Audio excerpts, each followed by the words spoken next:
What's up, guys? This is Andrew from Stone Glacier. Today I'm going to take you through an early archery elk season setup. So the pack and all the things I carry with me. This is basically going to be like a September archery hunt and then potentially early October. So my pack of choice is the Cole 4800, which is new this year for us. This is basically a bigger, more feature-rich version of the Solo. So as you can see, it's got a big external pocket here for quick access. Pocket up top for calls, gloves, etc. The way I like to run this is on the crux frame. On the crux frame, it is 4 pounds, 7 ounces. And then I have a couple of large accessory pockets on the belt. And then internally, there are a bunch of places to attach swing out pockets, camp pockets, a hydro sleeve if you're a bladder guy, etc. But this is a great pack for that like 3 to 5 day hunt, depending on how you pack your pack. So I'm going to work from my right to the left here and just talk about some of the things I carry. So I'm shooting a Matthews TRX 34 with Easton arrows. I've got my spotting scope and my Really Right Stuff tripod here. I don't always carry those. It depends on the country I'm hunting. If it's really open, I'll carry them. If it's, deep dark timber, I'm probably not going to carry them. As far as a clothing system goes, I've got a Chinook Merino hoodie here. I've got the Chinook Merino boxer. I have a Helio hoodie, which I pretty much have year round, regardless of the conditions. I'm going to run our 206 pant this year, which is our lightest pant. And then I always have a set of rain gear with me, regardless of the time of year. For insulation, I'm going to use the Grumman Light. It's just a little bit lighter version of the Grumman, but should be sufficient for those warmer September days. Here I've got our Skyline Bino harness. This is a large. I'd have a NL 12 by 42s in there with an Arca clamp so I can put them on my tripod. So I've got bino harness, rangefinder pocket, I got wind checker, I've got a magnet here that holds my release in case I'm in the red zone. And then over here I might keep reeds or something like that. Here I've got some trekking poles. I really like a set of trekking poles for a multitude of reasons. It certainly makes hiking and packing out a little bit easier, but I also utilize them to set up my Sky Air. Down the middle here, like I said, I'm not a bladder guy, so I do carry a Nalgene. I've got one blue swing out here, and you'll notice this year we color coded some swing outs just to make it easier to grab and go. So I've got some extra archery stuff here, reeds, release, Allen wrenches. In this camp pocket, I have game bags. Here I have a red swing out, which is my water filtration, extra water bottle storage, etc. This is the orange camp pocket. So I've got my Phoenix headlamp. I've got a compression strap extension kit, which I really like using to pin an elk rack or a deer rack on my pack. And then I've got an inReach, and then I might throw some other miscellaneous stuff in there, toilet paper, fire starter, etc. Glove-wise, the temperatures can dip in September. They often don't. But I do carry a couple pairs of gloves. So here I have the Merca shooter glove, and then I carry just a lightweight merino glove for brisk mornings. I've got a bugle tube. That's always with me so I can locate bulls. And then for a sleep system, I have our Chilkoot 32-degree quilt and a 10-liter Sea to Summit. I can compress that down quite a bit more.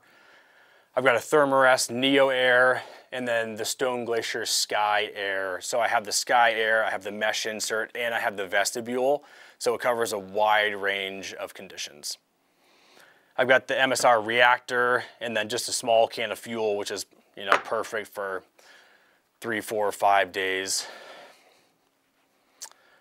Food-wise, I basically have this packed for 4 days. So I've got about 4,000 calories worth of food in each one of these bags, and then a meal for each night. So this is a pretty lean and mean kit.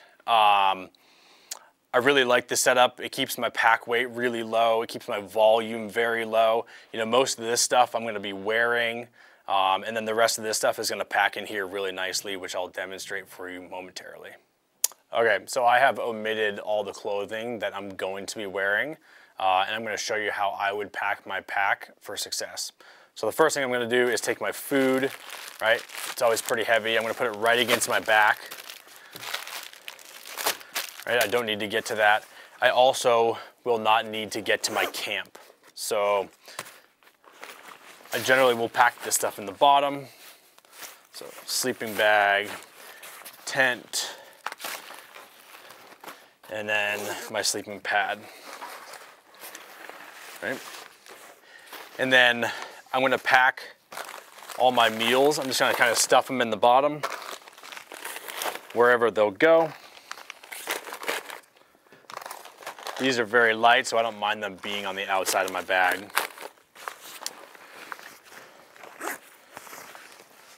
Right.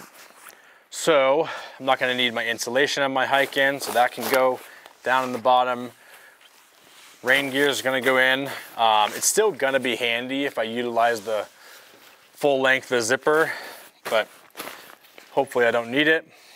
Game bags I'm going to stuff down into the bottom.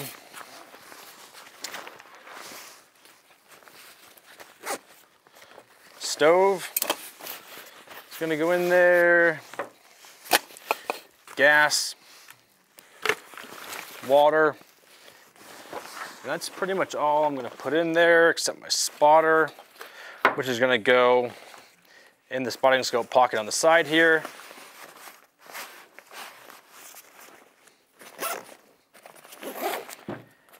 And then I'm gonna take my swing out pockets, which have my water filter and bottles, and then my quick access archery accessories, and put them in the front. Okay. Bugle tube will go on the side. Tripod will go on the side.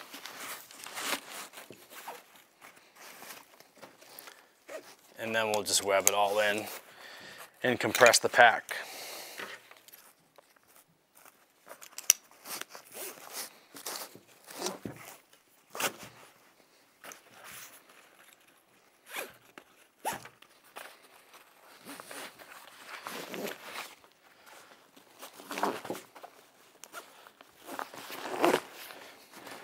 And then if I'm hiking during the day, I'm gonna have my bow in my hand. But if I'm hiking it at night after work or something, I'm gonna put my bow on my pack, and I'll show you how to do that. There's no special configuration for this. Basically what I like to do is use these front two compression straps. And typically what I'll do is I'll take my straps and I'll go under the stabilizer so that my bow can't migrate vertically, and then I'll take another one and I'll go over the grip. So under my cables, I don't want it to ride against my cables. Right, so that's all I'll do. And then I'll take this strap and go over my grip. And then just make sure it's nice and snug so it doesn't go anywhere. Right? And then you're ready for your hike in. So if you guys have any questions about how to pack a Stone Glacier pack, how to put a bow in your pack, feel free to reach out. We are always happy to answer your questions.